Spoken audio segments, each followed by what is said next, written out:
성경은 교훈으로 끝나는 책이 아닙니다. 처음부터 마지막 순간까지 하나님이 이끄신 구원의 길입니다. 이 말씀을 시작하며 모든 분의 심령 위에 하나님의 은혜와 성령의 평안이 함께하길 바랍니다. 지금 성경 말씀의 비밀을 시작합니다. 여러분, 오늘 새벽에도 기도하셨습니까? 무릎을 꿇고 두 손을 모으고 하나님 앞에 나아가셨습니까? 그런데 기도를 마치고 일어섰을 때 마음이 더 무거워진 적은 없으셨습니까? 기도하기 전보다. 기도하고 난 뒤에 오히려 더 불안해지는 그 이상한 경험을 해보신 적은 없으셨습니까? 분명히 하나님께 맡겼는데 돌아서면 다시 걱정이 올라오고 분명히 감사합니다 말씀드렸는데 눈을 뜨면 두려움이 가슴을 짓누르고 분명히 주님 믿습니다 고백했는데 밤이 되면 잠이 오지 않는 그런 밤을 보내신 적은 없으셨습니까? 그때 이런 생각이 스쳐 지나갑니다. 나는 기도가 부족한 사람인가? 내 믿음에 무엇이 잘못된 것인가? 하나님이 나를 외면하고 계신 것은 아닌가?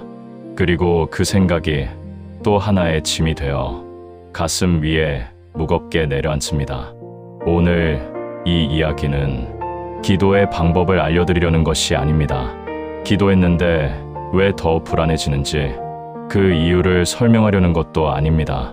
오늘은 그저 기도하고도 불안했던 한 사람의 이야기를 함께 천천히 걸어가 보려 합니다. 그 사람의 이야기 속에서 어쩌면 오늘 밤이 조금은 달라질 수 있을지도 모르겠습니다. 나이가 들면 기도가 더 깊어질 줄 알았습니다. 젊은 날에는 바빠서 기도하지 못했고 중년에는 책임이 무거워서 기도할 틈이 없었으니 이제야 비로소 하나님 앞에 온전히 앉을 수 있을 줄 알았습니다. 그런데 막상 무릎을 꿇으면 기도보다 먼저 걱정이 쏟아져 나옵니다. 건강이 예전 같지 않다는 것을 몸이 먼저 알려주고 병원에 갈 때마다 숫자 하나에 마음이 흔들리며 어제까지 괜찮았던 몸이 오늘 아침에는 낯설게 느껴지는 날이 있습니다. 자녀들은 제 삶을 살아가느라 전화 한 통이 뜸해지고 배우자와 마주 앉아도 말보다 침묵이 먼저 내려앉는 저녁이 있으며 친구들은 하나둘 소식이 끊기고 어느 날 문득 내 곁에 아무도 없다는 것을 깨닫는 순간이 찾아옵니다. 그래서 기도합니다. 하나님 지켜주십시오. 하나님 함께해 주십시오. 하나님 저를 잊지 말아 주십시오. 그런데 기도하면 할수록 내가 얼마나 약한 사람인지가 더 선명하게 보이기 시작합니다. 기도 속에서 나의 두려움을 꺼내놓으면 그 두려움이 더 크게 느껴지고 기도 속에서 나의 외로움을 고백하면 그 외로움이 더 깊게 파고들며 기도 속에서 나의 부족함을 인정하면 그 부족함이 나를 짓누르기 시작합니다. 그래서 어떤 날은 기도하지 않는 편이 차라리 나을 것 같다는 생각까지 하게 됩니다. 이것을 아무에게도 말하지 못합니다. 신앙이 좋다는 소리를 듣는 사람이 기도하고 나서 더 불안하다고 말할 수 있겠습니까? 교회에서 기도 많이 하시네요 하는 이야기를 듣는 사람이 사실 기도할수록 마음이 더 무겁다고 고백할 수 있겠습니까? 그래서 혼자 삼킵니다. 그래서 혼자 견딥니다. 그래서 그 불안이 기도 위에 한 겹 또 한 겹 쌓여갑니다. 이것은 믿음이 없어서가 아닙니다. 이것은 기도가 잘못되어서도 아닙니다. 성경 안에도 기도하고 나서 더 불안했던 사람이 있었습니다. 하나님을 가장 가까이서 경험하고도 두려움 앞에 무너져 내린 사람이 있었습니다. 그 사람의 이야기를 지금부터 함께 들어가 보겠습니다. 성경에 엘리야라는 사람이 있었습니다. 이 사람은 보통 사람이 아니었습니다. 이스라엘 온 땅이 가뭄으로 갈라지고 백성이 바알이라는 우상 앞에 무릎을 꿇던 시대에 홀로 하나님의 이름을 부른 사람이었습니다. 온 나라가 하나님을 등졌을 때, 왕도 백성도 다른 신을 따라갔을 때 이 사람만은 여호와의 이름을 놓지 않았으며 그 때문에 목숨을 위협받고 쫓기면서도 하나님의 편에 서 있었던 사람이었습니다. 그런데 이 사람에게도 기도의 자리가 있었습니다.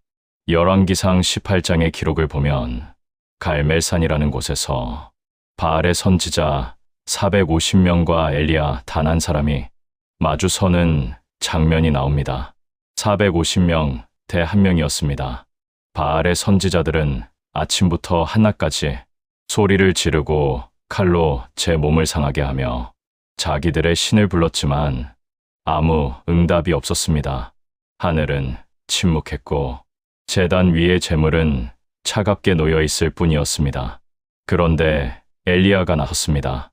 엘리야는 무너진 여호와의 제단을 수축하고 12돌로 단을 쌓은 뒤에 번제물을 올려놓았습니다. 그리고 놀라운 일을 합니다. 물을 가져다가 번제물 위에 부으라고 명했으며 한 번도 아니고 3번이나 물을 부어 제물과 나무와 도랑까지 물로 가득 채웠습니다. 불이 붙을 수 없도록 일부러 물을 부은 것입니다. 그리고 엘리야가 기도했습니다. 열왕기상 18장 36절부터 37절을 보면 엘리야는 이렇게 기도합니다. 아브라함과 이삭과 이스라엘의 하나님 여호와여, 주께서 이스라엘에서 하나님이 되심과 내가 주의 종이 됨과 내가 주의 말씀대로 이 모든 일을 행하는 것을 오늘 알게 하옵소서. 여호와여, 내게 응답하옵소서. 내게 응답하옵소서. 이 백성에게 주 여호와는 하나님이신 것과 주는 그들의 마음을 돌이키심을 알게 하옵소서. 이 기도가 끝나자 하나님은 하늘에서 불을 내려보내셨습니다. 번제물과 나무와 돌과 흙까지 태우고 도랑에 있던 물까지 핥아 버린 하늘의 불이 내려온 것입니다. 물 위에 불이 떨어진 것입니다. 사람의 힘으로는 절대 붙을 수 없는 자리에 하나님의 불이 내려왔습니다. 그 장면을 본 백성은 모두 엎드려 여호와 그가 하나님이시로다 하고 고백했으며 그날 엘리야는 하나님의 능력을 온 이스라엘 앞에서 가장 강력하게 경험한 사람이 되었습니다. 여기까지만 보면 엘리야는 가장 강한 사람처럼 보입니다. 450명 앞에 홀로 서서 기도한 사람이고 하늘에서 불이 내려오는 것을 직접 본 사람이니 이 사람은 그 뒤로 담대했을 것 같고 더 이상 두려울 것이 없었을 것 같습니다. 그렇지 않았습니다. 열왕기상 19장 1절부터 3절을 보면 아합 왕이 갈멜산에서 있었던 일을 왕비 이세벨에게 전합니다. 이세벨은 엘리야에게 사람을 보내어 내일 이맘때에 내가 내 생명을 그 선지자들의 생명과 같게 하리라고 말합니다. 한 사람의 위협이었습니다. 그것도 인간의 위협이었습니다. 하늘에서 불을 내려보내신 하나님이 함께 하시는데 한 여인의 협박이 무엇이겠습니까? 450명과 맞선 사람이 한 사람의 말에 흔들릴 이유가 무엇이겠습니까? 그런데 하늘에서 불을 끌어내린 그 사람이 이 한마디에 무너집니다. 열왕기상 19장 3절은 이렇게 기록합니다. 그가 이것을 보고 일어나 자기 생명을 위하여 도망하였다. 하나님의 불을 본 사람이 도망칩니다. 하나님의 응답을 직접 경험한 사람이 사람의 말 한마디에 두려워서 도망칩니다. 이것이 모순처럼 보이십니까? 이것이 이해가 되지 않으십니까? 그런데 가만히 생각해 보면 이것이 바로 우리의 모습이기도 합니다. 분명히 기도 속에서 하나님을 만났는데 돌아서면 두려움이 찾아옵니다. 분명히 은혜를 경험했는데 다음날 아침이면 걱정이 가슴을 채우고 분명히 예배 중에 평안을 느꼈는데 교회 문을 나서는 순간 다시 불안이 밀려옵니다. 은혜를 체험한 사람이 왜 다시 두려움에 사로잡히는 것인지 도무지 자기 자신을 이해할 수가 없어서 그것이 또 하나의 고통이 됩니다. 나는 왜 이럴까? 은혜를 받고도 왜 이 모양일까? 기도하고도 왜 달라지지 않는 걸까? 엘리야도 그랬습니다. 하늘의 불을 보고도 도망쳤습니다. 엘리야는 이스라엘에서 브엘세바까지 먼 길을 내려갔습니다. 남쪽 끝 유다 땅 브엘세바까지 내려간 뒤에 자기 사환을 거기에 두고 혼자서 광야 길을 하루 동안 걸어 들어갑니다. 사환을 두고 갔다는 것은 마지막 남은 사람과의 관계까지 끊었다는 뜻이며 더 이상 아무도 곁에 두고 싶지 않았다는 깊은 고립의 표현이었습니다. 엘리야는 완전히 혼자가 되어 광야 한가운데로 걸어 들어간 것입니다. 열왕기상 19장 4절의 기록을 보면 자기 자신은 로뎀나무 아래에 앉아서 죽기를 구하여 이르기를 여호와여 넉넉하오니 지금 내 생명을 거두어 주옵소서. 나는 내 조상들보다 낫지 못하니이다 하고 기도합니다. 이 기도를 천천히 들어보십시오. 넉넉하오니라는 말은 이제 그만이라는 뜻입니다. 더 이상은 못하겠다는 뜻이며 여기까지가 한계라는 고백입니다. 나는 내 조상들보다 낫지 못하니이다. 이 한마디에 엘리야의 마음이 다 담겨 있습니다. 나는 특별한 사람이 아니라는 것이며 하나님의 불을 끌어내린 그 사람이 자기 자신을 가장 보잘것없는 존재로 느끼고 있다는 것이고 기도의 용사라 불릴 만한 사람이 기도 끝에 죽여달라고 울부짖고 있다는 것입니다. 이것은 하나님을 모르는 사람의 기도가 아닙니다. 하나님을 너무나 잘 아는 사람의 기도입니다. 하나님의 불을 직접 본 사람이 하나님께 죽여달라고 기도하고 있습니다. 가장 큰 승리 직후에 가장 깊은 절망이 찾아온 것이며 가장 강력한 기도의 응답을 받은 사람이 가장 처절한 기도를 올리고 있는 것입니다. 엘리야는 그 기도를 마치고 로뎀나무 아래에 누워 잠이 들었습니다. 지쳐 있었습니다. 영적으로도 육체적으로도 더 이상 한 걸음도 갈 수 없는 상태였습니다. 450명과 홀로 맞섰던 그 긴장이 한꺼번에 풀어져 내린 것이었고 온 이스라엘 앞에서 홀로 하나님을 외쳤던 그 무게가 한순간에 무너져 내린 것이었으며 하나님의 능력을 경험한 그 감격 뒤에 텅 빈 공허함이 밀려온 것이었습니다. 갈멜산 위에서는 하나님의 불 앞에 서 있었지만 로뎀나무 아래에서는 자기 자신의 약함 앞에 쓰러져 있었습니다. 기도 후에 찾아오는 불안은 믿음이 없어서가 아닙니다. 엘리야는 하나님을 의심하지 않았습니다. 하나님이 없다고 생각한 것이 아니었고 하나님의 능력을 부정한 것도 아니었습니다. 다만 그의 몸과 마음이 더 이상 버틸 수 없는 자리에 서 있었던 것입니다. 기도하고 나면 오히려 내 안에 약한 것들이 더 선명하게 드러나는 때가 있습니다. 하나님 앞에 솔직해지면 그동안 꾹꾹 눌러두었던 두려움들이 한꺼번에 터져나오는 때가 있으며 기도 속에서 나를 내려놓는 순간 그동안 붙잡고 있던 것들이 와르르 무너져 내리는 그런 때가 있습니다. 그것이 지금 우리에게 일어나고 있는 일인지도 모릅니다. 기도에서 불안해진 것이 아니라 기도 안에서 비로소 숨겨두었던 불안을 마주하게 된 것인지도 모릅니다. 그러면 하나님은 로뎀나무 아래에서 죽기를 구하는 엘리야에게 무엇을 하셨습니까? 책망하셨습니까? 어제 그 큰 은혜를 경험하고도 이러느냐고 꾸짖으셨습니까? 내 믿음이 왜 이리 작으냐고 정죄하셨습니까? 갈멜산에서 불을 내려주었는데 왜 벌써 잊어버렸느냐고 따지셨습니까? 그렇지 않았습니다. 열왕기상 19장 5절을 보면 천사가 엘리야를 어루만지며 일어나서 먹으라 하였고 그가 머리맡을 보니 숯불에 구운 떡과 한 병의 물이 있었습니다. 이 장면을 놓치지 마십시오. 엘리야가 잠들어 있는 동안 하나님은 숯불을 피우셨습니다. 엘리야가 아무것도 모르고 누워있는 사이에 떡을 굽고 물을 준비해 두셨습니다. 엘리야가 죽여달라고 기도한 그 자리에서 하나님은 살리기 위한 준비를 하고 계셨던 것입니다. 하나님은 무너진 사람에게 말씀을 먼저 주시지 않았습니다. 교훈을 먼저 주시지 않았습니다. 회개를 먼저 요구하시지 않았습니다. 왜 도망쳤느냐고 묻지도 않으셨고, 왜 두려워하느냐고 따지지도 않으셨습니다. 떡과 물을 주셨습니다. 숯불에 구운 따뜻한 떡과 목을 축일 수 있는 한 병의 물을 주셨습니다.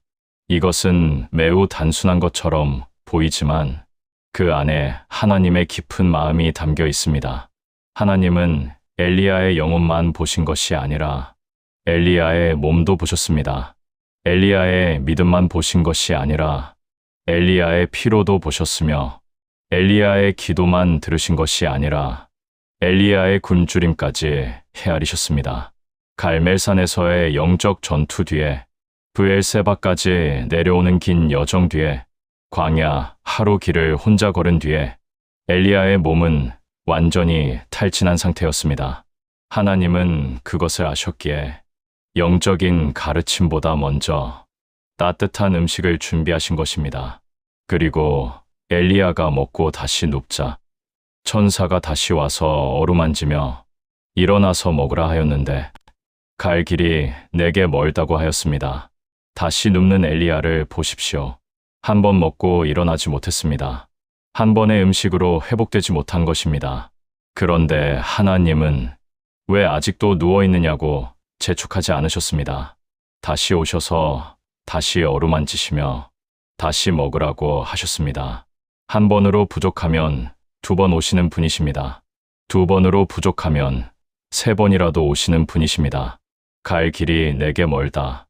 열왕기상 19장 7절에 기록된 이 한마디 속에 하나님의 마음이 고스란히 담겨 있습니다. 하나님은 엘리야가 왜 도망쳤는지 아셨습니다. 왜 두려운지도 아셨고, 왜 죽고 싶다고 말하는지도 아셨으며, 왜 혼자라고 느끼는지도 다 아셨습니다. 그런데 그 모든 것을 아시면서도 한마디도 지적하지 않으시고 먹을 것을 주시고 쉬게 하시며 다시 일어날 수 있도록 몸을 먼저 돌보아 주신 것입니다. 갈 길이 멀다는 것은 아직 내 여정이 끝나지 않았다는 뜻이기도 합니다. 아직 가야 할 곳이 있다는 것이며 아직 만나야 할 분이 있다는 것이고 여기가 끝이 아니라는 하나님의 조용한 약속이기도 합니다. 이것이 하나님이 불안한 사람을 대하시는 방식입니다. 하나님은 불안한 사람에게 더 열심히 기도하라고 말씀하시지 않았습니다. 믿음이 왜 이리 약하냐고 꾸짖지 않으셨습니다. 내가 잘못했기 때문에 불안한 것이라고 원인을 따지지도 않으셨습니다. 다른 사람들은 기도하고 평안한데 왜 너만 그러느냐고 비교하지도 않으셨습니다. 그저 가까이 오셔서 어루만지시고 먹이시고 쉬게 하셨습니다. 어루만지다라는 말이 성경에 쓰인 것을 보십시오. 이것은 가볍게 톡톡 건드리는 것이 아닙니다. 곁에 와서 몸을 낮추고 손을 내밀어 만지는 것입니다. 하나님이 천사를 보내어 쓰러진 엘리야의 곁에 앉아 그의 몸에 손을 대신 것입니다. 기도가 부족해서 불안한 것이 아닌데 우리는 자꾸 기도가 부족하다고 자책합니다. 믿음이 약해서 두려운 것이 아닌데 우리는 자꾸 믿음이 약하다고 자신을 탓합니다. 그런데 하나님은 그 자책의 자리에 오셔서 탓하지 않으시고 어루만지십니다. 엘리야가 무너지지 않은 이유는 그의 믿음이 강해서가 아니었습니다. 그의 기도가 완벽해서도 아니었으며 그의 의지가 대단해서도 아니었습니다. 그가 무너지지 않은 단 하나의 이유는 하나님이 그를 떠나지 않으셨기 때문입니다. 엘리야는 하나님을 떠나 도망쳤지만 하나님은 엘리야를 따라오셨습니다. 엘리야는 혼자라고 생각했지만 하나님은 이미 그의 머리맡에 계셨습니다. 엘리야는 더 이상 갈 수 없다고 쓰러졌지만 하나님은 그가 다시 일어설 수 있을 때까지 곁에서 기다리고 계셨습니다. 엘리야는 죽여달라고 기도했지만 하나님은 살리기 위해 떡을 굽고 계셨습니다. 이것이 하나님이십니다. 우리가 도망칠 때 따라오시는 분이시며, 우리가 쓰러질 때 곁에 앉으시는 분이시고, 우리가 포기했을 때 포기하지 않으시는 분이십니다. 기도 후에 불안이 찾아올 때 그것은 하나님이 멀어진 것이 아닙니다. 오히려 하나님이 가장 가까이 계신 순간일 수 있습니다.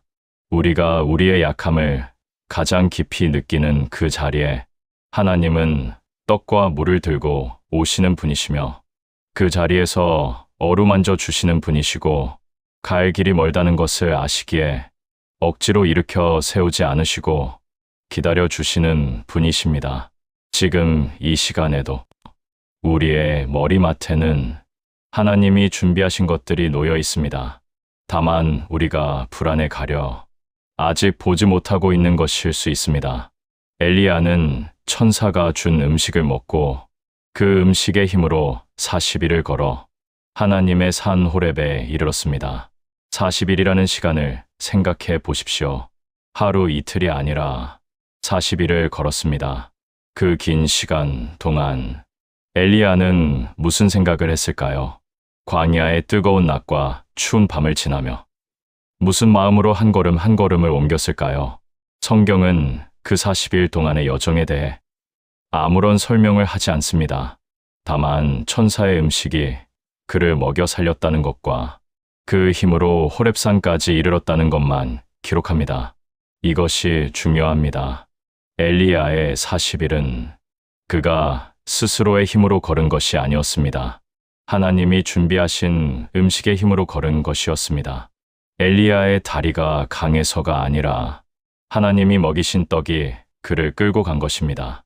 호렙산에 도착한 엘리야는 굴에 들어가 거기에서 머물렀는데, 열왕기상 19장 9절을 보면 여호와의 말씀이 그에게 임하여 엘리야야, 내가 어찌하여 여기 있느냐 하시니 하고 기록합니다.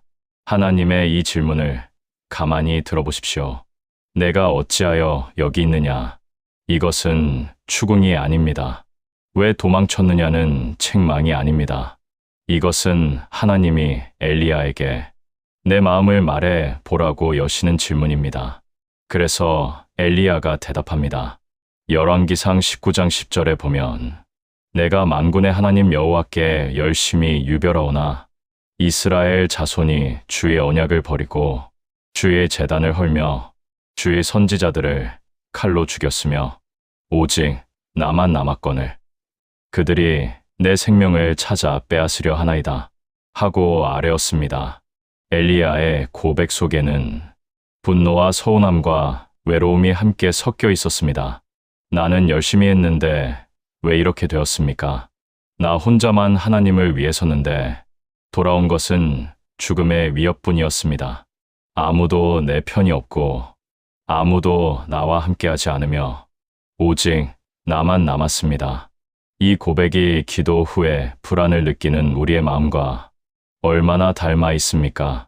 나는 열심히 기도했는데 왜 변하지 않는 것인가? 나는 신실하게 살려고 했는데 왜 이런 상황이 계속되는 것인가? 나만 이렇게 힘든 것은 아닌가? 하나님은 나의 열심을 알고 계시기는 한 것인가? 엘리야의 고백을 들으신 후 하나님이 엘리야를 만나시는 장면이 열왕기상 19장 11절부터 12절에 기록되어 있습니다.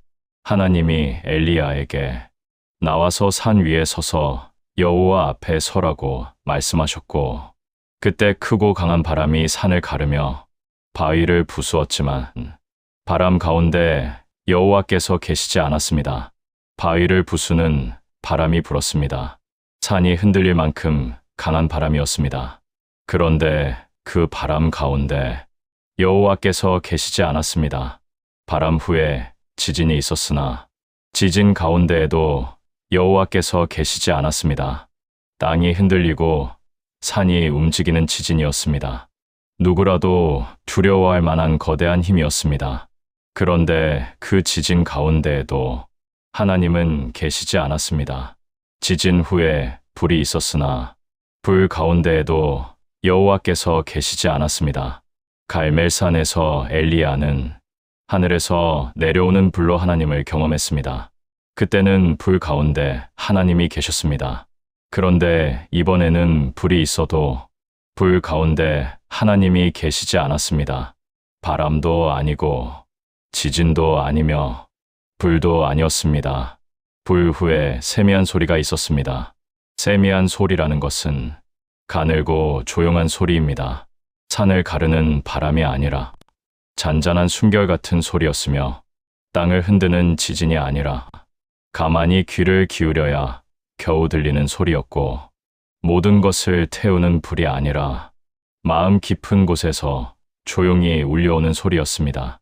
가장 크고 강한 것들이 지나간 뒤에 가장 작고 조용한 소리로 하나님이 오신 것입니다. 이 장면이 우리에게 말씀하시는 것이 있습니다. 우리는 기도할 때 하늘에서 불이 내려오는 것 같은 응답을 기대합니다. 단번에 불안이 사라지고 단번에 평안이 찾아오며 단번에 모든 것이 해결되는 강렬한 응답을 기다립니다. 건강검진 결과가 한순간에 좋아지고 자녀와의 관계가 단번에 회복되며 외로움이 기도 한 번에 사라지고 미래의 불안이 깨끗이 씻겨나가는 그런 극적인 응답을 기대합니다. 그런데 하나님은 세미한 소리로 오실 때가 있습니다. 기도하고 나서도 여전히 불안하고 기도하고 나서도 여전히 걱정이 남아있는데 그 불안의 한가운데서 아주 작고 조용한 음성이 들려오는 순간이 있습니다. 그것은 성경 말씀 한 구절일 수도 있고 예배 중에 스쳐 지나가는 찬양 한 소절일 수도 있으며 아침에 눈을 떴을 때 오늘도 살아있구나 하는 그 작은 깨달음일 수도 있습니다. 기도 중에 흘렸던 눈물이 어느 순간 마음을 조금 가볍게 해 주었다면 그것이 세미한 소리일 수 있습니다. 새벽에 잠이 깨어 창밖을 바라보는데 이유 없이 마음이 조금 고요해졌다면 그것이 하나님의 음성일 수 있습니다. 시편 46편 10절의 말씀이 이렇게 선언합니다. 너희는 가만히 있어 내가 하나님 됨을 알지어다. 가만히 있으라는 것은 아무것도 하지 말라는 뜻이 아닙니다. 불안 속에서 발버둥 치지 않아도 된다는 것이며 내 힘으로 평안을 만들어내지 않아도 된다는 것이고 기도가 부족해서 불안한 것이 아니니 스스로를 자책하지 않아도 된다는 것입니다. 하나님이 하나님 되심을 아는 것은 큰 깨달음이 필요한 것이 아니라 그저 멈추는 것에서부터 시작됩니다. 발버둥을 멈추고 자책을 멈추며 내가 해결해야 한다는 조급함을 멈추고 하나님이 하나님이심을 인정하는 것. 그것이 가만히 있으라는 말씀의 의미입니다. 엘리야가 세미한 소리를 들었을 때 그는 겉옷으로 얼굴을 가리고 나와 동굴 어귀에 섰습니다. 이 장면을 천천히 그려보십시오. 바람이 불 때 나오지 않았습니다. 지진이 일어났을 때도 나오지 않았고 불이 지나갈 때도 나오지 않았습니다. 가장 조용한 소리에 비로소 나온 것입니다. 그리고 그 나옴은 거대한 믿음의 선언이 아니었습니다. 담대한 결단의 외침도 아니었습니다. 겉옷으로 얼굴을 가렸습니다. 하나님 앞에 서면서도 얼굴을 가린 것입니다. 이것은 두려움이자 경외함이며 떨림이자 신뢰였습니다. 완벽하지 않은 모습 그대로 하나님 앞에 나와 선 것입니다. 그저 조용히 나와 선 것입니다. 떨리는 마음으로 겉옷으로 얼굴을 가린 채 하나님 앞에 그냥 선 것입니다. 기도 후에 불안이 사라지지 않아도 하나님 앞에 서 있으면 됩니다. 완벽한 평안을 느끼지 못해도 하나님 앞에 서 있으면 됩니다. 겉옷으로 얼굴을 가린 채라도 하나님 앞에 서 있으면 됩니다. 떨리는 마음 그대로, 두려운 마음 그대로, 부끄러운 마음 그대로 하나님 앞에 서 있는 것. 그것이 이미 믿음입니다. 세미한 소리는 바람과 지진과 불이 다 지나간 뒤에 왔습니다. 우리의 불안도 하나님이 오시기 전에 지나가는 바람과 지진과 불일 수 있습니다. 그 모든 것이 지나간 자리에 하나님의 조용한 음성이 기다리고 있을 수 있습니다. 이제 성경이 보여주는 불안 속에서도 외롭지 않게 살아가는 길을 세 가지만 함께 보겠습니다. 이것은 해야 할 일의 목록이 아닙니다.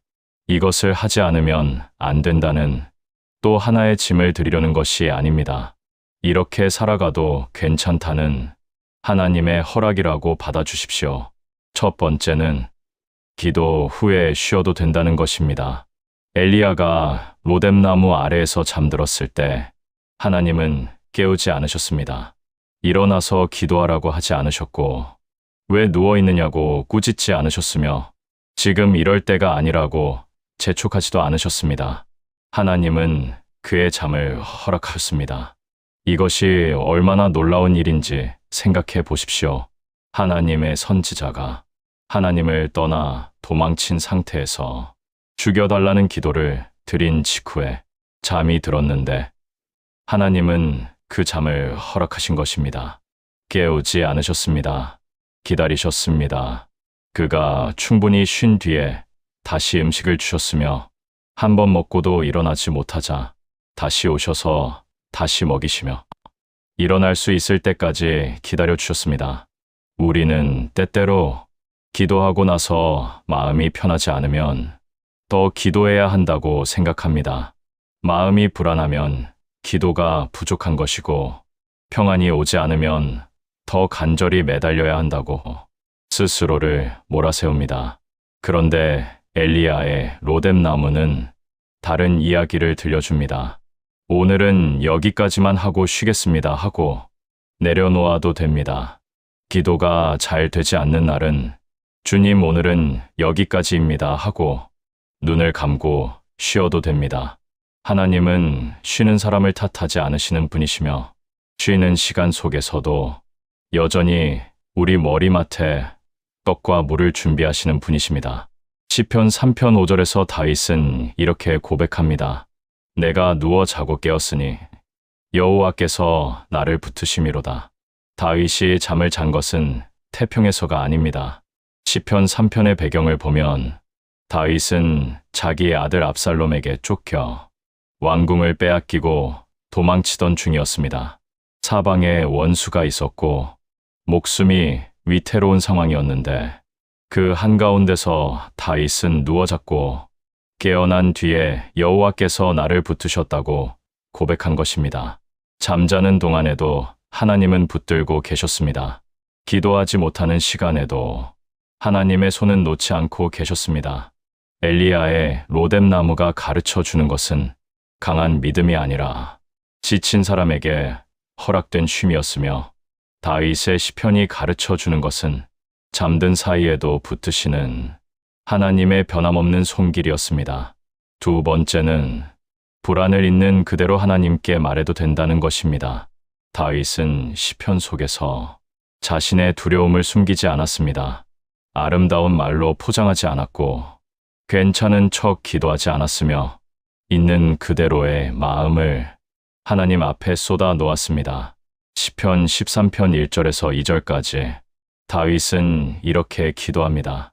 여호와여 어느 때까지니까 나를 영원히 잊으시나이까 주의 얼굴을 나에게서 어느 때까지 숨기시나이까 내가 어느 때까지 내 영혼에서 경영하며 종일토록 내 마음에 근심하리이까. 이 기도를 천천히 들어보십시오. 어느 때까지니까 이 말을 4번이나 반복하고 있습니다. 어느 때까지 잊으시옵니까? 어느 때까지 숨으시옵니까? 어느 때까지 제가 이렇게 고민해야 합니까? 어느 때까지 이 근심이 계속되어야 합니까? 이것은 불신앙의 기도가 아닙니다. 이것은 하나님을 신뢰하는 사람만이 할 수 있는 가장 솔직한 기도입니다. 하나님이 듣고 계시다고 믿기 때문에 하나님께 왜 잊으셨느냐고 물을 수 있는 것이며 하나님이 계시다고 믿기 때문에 하나님께 왜 숨으셨느냐고 호소할 수 있는 것입니다. 하나님이 없다고 생각하는 사람은 하나님께 따지지 않습니다. 하나님이 듣지 않는다고 믿는 사람은 하나님께 호소하지 않습니다. 다윗이 이렇게 기도할 수 있었던 것은 하나님이 반드시 들으신다는 것을 그의 마음 깊은 곳에서 알고 있었기 때문입니다. 그래서 같은 시편 13편의 마지막 5절에서 6절을 보면 다윗의 기도가 이렇게 바뀝니다. 나는 주의 인자하심을 의뢰하였사오니 내 마음은 주의 구원을 기뻐하리이다. 내가 여호와를 찬송하리니 이는 나를 후대하심이로다. 시작은 어느 때까지니까 하는 탄식이었는데 끝은 여호와를 찬송하리니 하는 고백으로 바뀌었습니다. 그 사이에 무슨 일이 있었을까요? 상황이 바뀌었을까요? 원수가 물러갔을까요? 건강이 회복되었을까요? 성경은 아무것도 변했다고 기록하지 않습니다. 다만 다윗이 자기 마음을 있는 그대로 하나님 앞에 쏟아 놓은 것뿐입니다. 기도할 때 아름다운 말로 포장하지 않아도 됩니다. 하나님 감사합니다 하면서도 마음이 불안하면 하나님 저는 지금 불안합니다 하고 그대로 말씀드려도 됩니다. 하나님 어느 때까지입니까 하고 답답함을 그대로 올려드려도 됩니다. 하나님 왜 안 들으십니까 하고 서운함을 있는 그대로 내려놓아도 됩니다. 다윗의 시편이 우리에게 보여주는 것은 완벽한 기도의 모범이 아니라 두려운 마음을 있는 그대로 꺼내놓아도 하나님이 받으신다는 사실이며 탄식으로 시작한 기도가 찬송으로 바뀔 수 있다는 것은 우리가 노력해서가 아니라 그 기도를 받으시는 하나님이 우리의 마음을 만져주시기 때문이라는 사실입니다. 세 번째는 혼자가 아니라는 것을 기억하는 것입니다. 엘리야는 호렙산 동굴에서 하나님께 이렇게 고백합니다. 열왕기상 19장 10절에 보면 이스라엘 자손이 주의 언약을 버리고 주의 제단을 헐며 주의 선지자들을 칼로 죽였으며 오직 나만 남았거늘 그들이 내 생명을 찾아 빼앗으려 하나이다 하고 아뢰었습니다. 오직 나만 남았다. 이 말이 가슴에 와닿으십니까? 나이가 들수록 나만 이런 것 같다는 생각이 깊어집니다. 나만 외롭고 나만 불안하며 나만 두렵고 나만 뒤처진 것 같은 그런 고독이 찾아옵니다.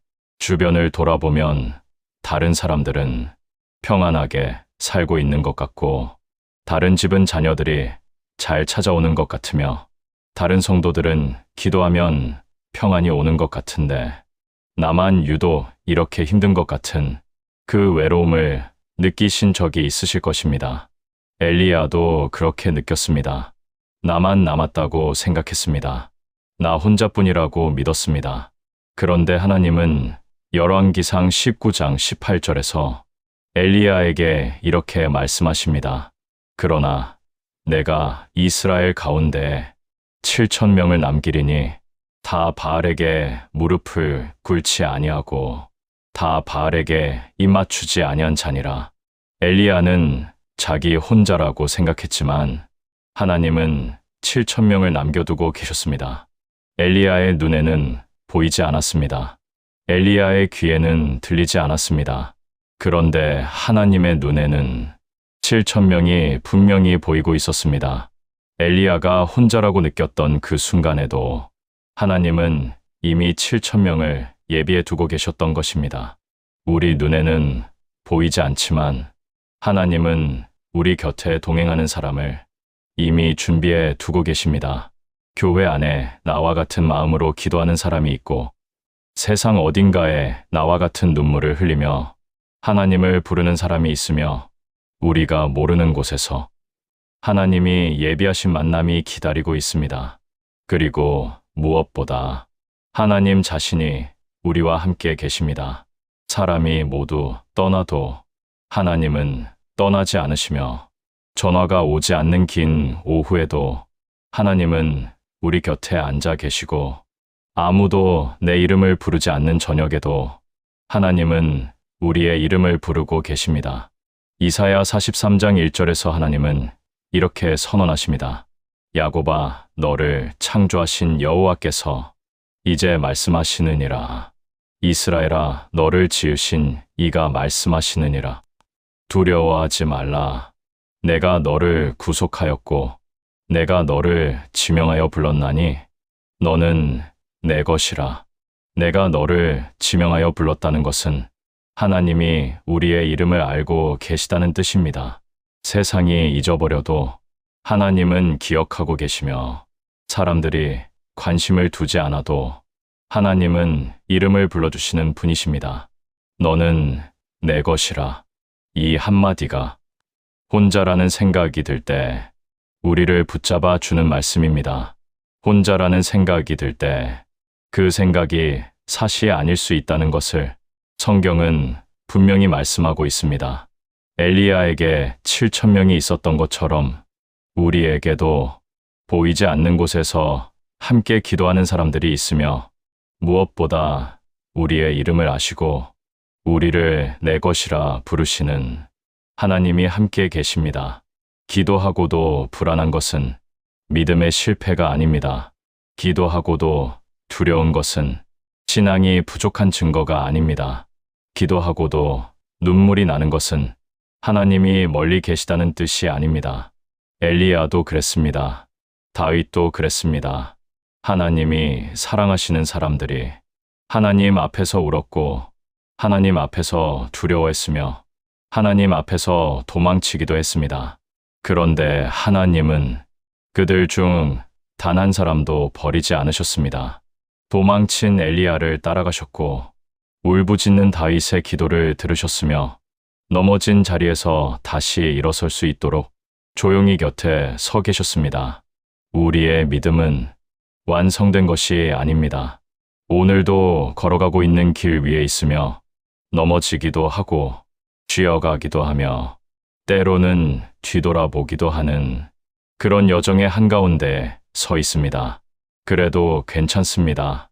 하나님은 완벽한 믿음을 가진 사람만 사랑하시는 분이 아니시며 강한 기도를 드리는 사람만 응답하시는 분이 아니십니다. 떨리는 손으로 기도하는 사람의 기도도 들으시고 눈물로 적신 기도도 받으시며 말이 되지 않는 탄식까지도 성령이 친히 우리를 위하여 말할 수 없는 탄식으로 간구하신다고 로마서 8장 26절은 말씀하고 있습니다. 우리의 기도는 헛되지 않았습니다. 불안이 사라지지 않았다고 해서 기도가 실패한 것이 아닙니다. 응답이 보이지 않는다고 해서 하나님이 듣지 않으신 것이 아닙니다. 세미한 소리로 오시는 하나님은 지금 이 순간에도 우리의 기도를 듣고 계십니다. 그리고 그 하나님은 우리의 가장 깊은 불안까지 아시고 십자가 위에서 우리의 모든 두려움을 짊어지신 예수 그리스도를 통하여 우리에게 오셨습니다. 예수님은 겟세마네 동산에서 심히 고민하고 슬퍼하시며 마태복음 26장 38절에서 내 마음이 심히 고민하여 죽게 되었으니 하고 말씀하셨습니다. 하나님의 아들도 기도 앞에서 고민하셨고 하나님의 아들도 두려움 앞에서 땀을 흘리셨으며 하나님의 아들도 이 잔을 옮겨달라고 3번이나 간구하셨습니다. 그 예수님이 십자가 위에서 우리의 불안을 다 지셨고 무덤을 깨고 다시 살아나심으로써 우리에게 이 불안이 마지막이 아니라는 것을 보여주셨습니다. 부활은 단순한 기적이 아니라 죽음도 절망도 두려움도 마지막 결론이 아니라는 하나님의 선언이었습니다. 기도하고도 불안하신 우리에게 부활의 예수 그리스도가 지금도 말씀하고 계십니다. 내가 너와 함께 있으니 두려워하지 말라고 조용히 그러나 분명히 말씀하고 계십니다. 여러분, 지금 이 시간 눈을 감고 잠시 기도하겠습니다. 하나님 아버지, 기도하고도 불안한 우리의 마음을 주님은 다 알고 계십니다. 애써 믿으려 하지만 마음 한쪽이 여전히 떨리는 이 밤을 주님은 보고 계십니다. 건강이 걱정되고 미래가 두렵고 혼자라는 생각에 가슴이 시린 이 밤에 주님, 로뎀나무 아래의 엘리야에게 하셨던 것처럼 우리에게도 가까이 오셔서 어루만져 주시옵소서. 세미한 소리로 오시는 주님, 우리의 귀를 열어주셔서 그 조용한 음성을 듣게 하시고 우리의 마음을 만져주셔서 불안 속에서도 주님이 함께하고 계시다는 것을 알게 하여 주시옵소서. 기도가 부족하다고 자책하는 마음을 내려놓게 하시고 불안하다고 부끄러워하는 마음을 쉬게 하시며 떨리는 손으로 드리는 이 기도까지도 주님이 기쁘게 받으시는 줄 믿습니다. 오늘 이 말씀을 듣는 모든 분들의 밤 위에 주님의 평안이 이불처럼 덮이기를 기도하며 내일 아침 눈을 뜰 때 주님이 예비하신 떡과 물이 머리맡에 놓여 있음을 발견하게 하여 주시옵소서. 우리의 걸음이 더딜지라도 주님은 기다려 주시는 분이시니 오늘도 한 걸음 주님과 함께 걸어가게 하여 주시옵소서. 십자가에서 우리의 모든 두려움을 지시고 다시 살아나신 예수 그리스도의 이름으로 감사하며 기도드립니다. 아멘.